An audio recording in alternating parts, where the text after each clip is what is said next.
Les démêlés de Bernard Tapie avec la justice se poursuivent. Ce mercredi, 2 propriétés de l'homme d'affaires situées en France ont été perquisitionnées dans le cadre d'une enquête sur de possibles fraudes financières, comme l'a révélé le parquet fédéral belge à l'AFP ce vendredi 19 mars. Ouvrez ou on défonce la porte, défoncez-la si vous voulez, voilà les prémices de l'échange musclé du 17 mars au 652 rue des Saints-Pères à Paris, rapporté par Le Point.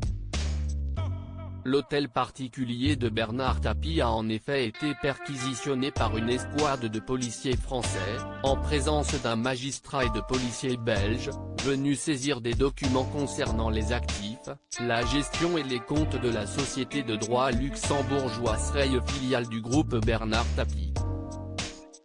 Simultanément, une autre perquisition a eu lieu dans une villa de Saint-Tropez appartenant à l'homme d'affaires, appelée la Manodala.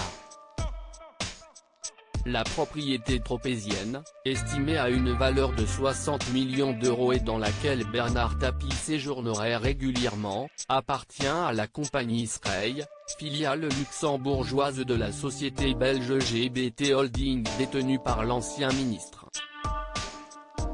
Au regard de la liquidation judiciaire de la GBT Holding par le tribunal de Liège en 2018 et de la faillite de la Srey en septembre 2020, l'enquête est portée par des soupçons d'abus de biens sociaux et d'infractions liées à l'état de faillite, indique la RTBF.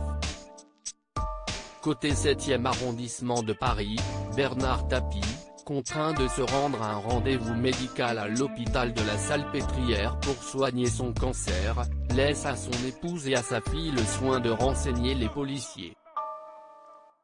À son retour, ces derniers lui annoncent la saisie de son ordinateur personnel, celui-là même qui héberge les ordonnances et les rendez-vous médicaux de Bernard Tapie. Je veux souligner l'humanité et la compréhension de ces policiers. Ils sont partis avec le matériel, ont copié ce qui les intéressait, mais, dans la soirée, ma fille a pu récupérer mon ordinateur, a indiqué l'ancien ministre dans des propos relayés par Le Point.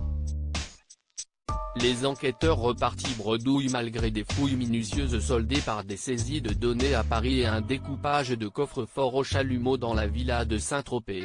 Aucun document intéressant n'a finalement été saisi, précise Le Point.